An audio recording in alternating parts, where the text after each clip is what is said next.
जय जिनेन्द्र। भक्तामृत शास्त्र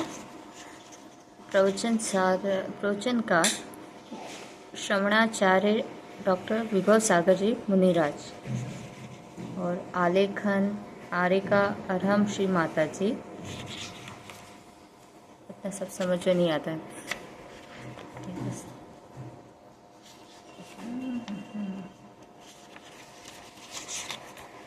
नमो हरिहंताणम, नमो सिद्धाणम, नमो आयरियाणम, नमो वज्राणम, नमो लोय सब सागुणम। मैं सिर्फ हिंदी का पढ़ रही हूँ, आप सब आगे देखिए। भक्तामर प्रणतमूलिमणि प्रभाणामुद्योतकं दलितपापतमो विधानं सम्यक् प्रणम्य जिनपादयुगं युगाद वालम्बनं भवजले पततां जनानां सर्वविघ्न विनाशक। इसमें भावार्थ और यही सब पढ़ रहे हैं जो हिंदी में लिखा है। बाकी सब आपको दूसरे अलग से वीडियो होगा उसका। हमारे भगवान की फोटो, भगवान आदिनाथ के चरण युगल में जब देवगण भक्ति पूर्वक नमस्कार करते हैं तब उनके मुकुट से जड़ित मणियाँ प्रभु के चरणों में की दिव्य कांति से और अधिक दीप्तिमान हो जाती है। भगवान के चरणों का स्पर्श ही प्राणियों के पापों का नाश करने वाला है तथा जो उन चरण युगल का आलंबन देते हैं वे संसार समुद्र से पार हो जाते हैं। इस युग के प्रारंभ में धर्म का प्रवर्तन करने वाले प्रथम तीर्थंकर आदिनाथ के चरण युगल में विधिवत प्रणाम करता हूँ। माँ जिनवाणी, जग कल्याणी, अरिहंत भाषित, सिद्ध सिद्धित, आचार्य आचार्यत, उपाध्याय उपासित, सर्व साधु साधित, जीव तत्व प्रबोधिनी, अजीव तत्व विवेचनी, सर्वास्त्रव निरोधिनी, कर्मबंध विमोचिनी, संवरपथ प्रदायिनी, निर्जरणी, मोक्ष महल धारिणी, पाप ताप संताप हारिणी, विश्व कल्याणकारिणी, जिनवाणी माँ तेरी जय हो, सदा विजय हो, तेरे विशाल नभ में शुद्ध सूर्य का उदय हो। प्रिय आत्मन अरिहंता दिसु भक्ति सम्मतम। अरिहंत आदि पंच परमेष्टि में भक्ति होना सम्यक दर्शन है। वह सम्यक दर्शन 3 लोक में महान है। जिस सम्यक के समान संसार में कोई उपकारी नहीं, ऐसा सम्यक जिससे उत्पन्न होता है उसका नाम जिनेन्द्र भक्ति है। जिनेन्द्र भक्ति आत्मा में उत्पन्न होती है। जिनेन्द्र भगवान के गुणों के प्रति आत्मा में जो भावना, आस्था, श्रद्धा, अभिव्यक्ति जन्म लेती है उसे जिनेन्द्र भक्ति कहते हैं। यह जिनेन्द्र भक्ति असंख्यात गुणी कर्म निजरा कराती है। जिन भक्ति के प्रभाव से जन्म जन्म के संचित पाप दूर हो जाते हैं, जैसे सूरज की किरण अंधकार का नाश कर देती है, वैसे ही जिनेन्द्र भक्ति कर्मों का नाश कर देती है। जैसे अग्नि की चिंगारी कपास के ढेर को जला देती है, वैसे ही जिनेन्द्र भक्ति पाप कर्मों को जला देती है। जीव सदा से कर्मबंध है। जीव कर्म का संबंध अनादि से चला आ रहा है। सभी कर्मों के अनुसार जीव चलता है तो कभी जीव कर्मों को अपने अनुसार चला देते हैं। ठीक है, जीव सदा से कर्मबंध है। जीव और कर्म का संबंध अनादि से चला आ रहा है। सभी कर्मों के अनुसार जीव चलता है तो कभी जीव कर्मों को अपने अनुसार चला देते हैं। भव विकट वन में कर्म बेरी ज्ञान धन मेरु हरु। कर्म एक ऐसा बेरी है जो भव से रुलाता आ रहा है। कर्मोदय से नाना विपदाएं, आपदाएं, विपत्तियां आकर खड़ी हो जाती है। परिवार में रहते हुए, समाज में रहते हुए कब कौन से कर्म का उदय आ जाए पता नहीं। कभी मानसिक वेदना हो जाती है, कभी वाचनिक वेदना हो जाती है, कभी कायिक वेदना हो जाती है, कभी आदि व्याधि होती है।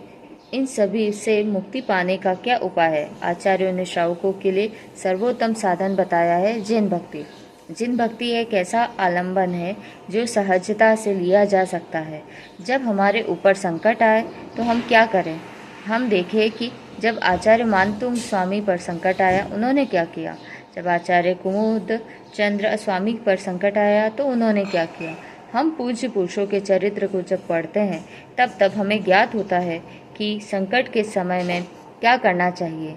जब आचार्य मानतुंग स्वामी जेल में कैद थे तो उन्होंने लोहे के हथौड़ों को नहीं उठाया, वह जानते थे कि ताले तोड़ने के लिए पिच्छी कमंडल को छोड़ करके लोहे के हथौड़ों को उठाने की आवश्यकता नहीं है, क्योंकि मुनि का धर्म लोहे के हथौड़े को उठाना नहीं। लोहे का बल कमजोर हो सकता है, परंतु श्रद्धा का बल कमजोर नहीं। श्रद्धा का बल एक ऐसा बल होता है जिस बल के आगे लोहे का बल कमजोर हो जाता है। इसलिए उन्होंने श्रद्धा के बल पर भक्तामृत स्तोत्र की रचना की। सत्य है, श्रद्धा का बल सर्वश्रेष्ठ और अदृश्य बल होता है। आस्था का बल भीतर से पुकार उठा। प्रथम तीर्थंकर आदिनाथ स्वामी की आराधना में तल्लीन हो गए। चित्त भक्ति के में लवलीन हो गया। तन जेल में था, लेकिन मन भगवान में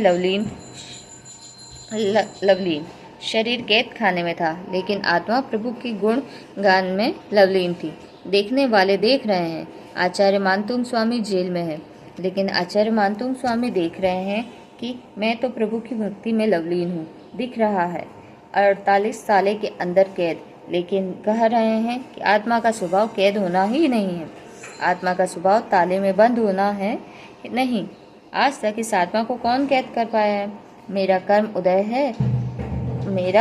उदय ही मुझे कैद कर पाया है, और कर्म उदय जब शांत हो जाएगा तब तो अपने आप में मैं जेल से बाहर निकल जाऊंगा।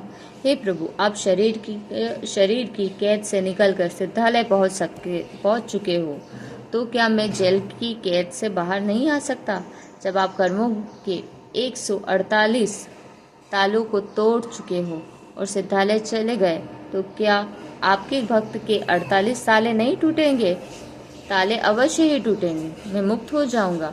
प्रिय आत्मन, आचार्य मानतुंग स्वामी जिन भक्ति में लवलीन हो, प्रभु का ध्यान कर रहे हैं। संकट में आर्द्र रौद्र ध्यान नहीं किया जाता। आज की स्थिति यह है कि जरा सी आपत्ति आती है तो हम आर्द्र रौद्र ध्यान करने लगते हैं। प्रिय आत्मन, आचार्य मानतुंग स्वामी जिन भक्ति में लवलीन हो, प्रभु का ध्यान कर रहे हैं। संकट में आर्द्र रौद्र ध्यान नहीं किया जाता। आज की स्थिति यह है कि जरा से आपत्ति आती है तो हम आर्द्र रौद्र ध्यान करने लगते हैं, तनाव करने लगते हैं, तनाव में बिस्तर पकड़ते हैं। लेकिन हमारे आचार्य ने तनाव नहीं किया, भगवान का गुणगान किया। जानते थे पुण्य के हेतु जिन भगवान है, पाप के निवारक भी भगवान है। 48 सालों को खोलने की चाबी तनाव नहीं है, भक्ति है, ध्यान है। धर्म ध्यान में लवलीन हो गए। प्रिय आत्मन, जिनेंद्र भगवान की भक्ति के विषय में ऐसा कहा है, 1 करोड़ पूजा करने का जितना फल मिलता है उतना फल एक स्तोत्र पढ़ने का मिलता है। भक्तामृत स्तोत्र जैन दर्शन के समग्र स्तोत्रों में सर्वोच्च कोटि का स्तोत्र है। दिगंबर परंपरा हो या श्वेतांबर परंपरा हो, दोनों परंपराओं में इस स्तोत्र की नियमित पारायण किया जाता है। मैं 13 वर्ष की उम्र में भक्तामृत स्तोत्र पढ़ने लगा था। 16 वर्ष की उम्र में भक्तामृत के 48 श्लोक याद हो गए थे। 17 वर्ष की उम्र में 48 छंदों की मंगल गीता याद हो गई थी। यह सौभाग्य रहा मेरा। यदि मैं गत जीवन को देखता हूँ तो मैं जहाँ पर जन्मा हूँ वहाँ पर मात्र 3 जैन के घर थे, लेकिन सौभाग्य किसे कहा ले जाए। वहाँ से चलकर मैं 10 साल की उम्र में घर को त्याग करके मैं संस्कृत विद्यालय मोरारजी सागर पहुँचा। यहाँ उपस्थित प्राचार्य शीतल चंद्र जी मेरे विद्वान जहाँ पर पढ़े हैं, उसी विद्यालय में मुझे पढ़ने को मिला। कक्षा 6 से बाल बोध पढ़ा। उम्र 11 वर्ष थी। कक्षा 7वीं में रत्नकरण श्रावकाचार्य पढ़ा। उम्र 12 वर्ष की थी। कक्षा 8वीं में तत्वार सूत्र पढ़ा। उम्र 13 वर्ष की थी। कक्षा 9वीं में पुरुषार्थ सिद्धि उपाय पढ़ने का सौभाग्य मिला। उम्र 14 वर्ष की थी। कक्षा 10वीं में सर्वार्थ सिद्धि को पढ़ा। उम्र 15 वर्ष की थी, उसमें 11वीं में जीव कांड पढ़ा। उम्र 16 वर्ष की थी।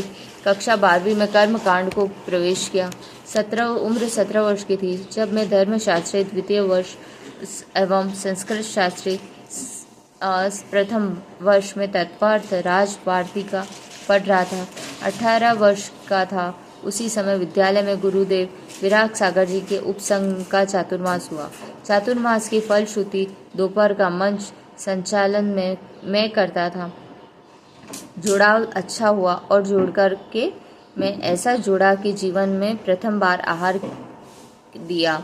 गांव का था, डर लगता था बड़े लोगों के बीच में कैसे पहुँचे।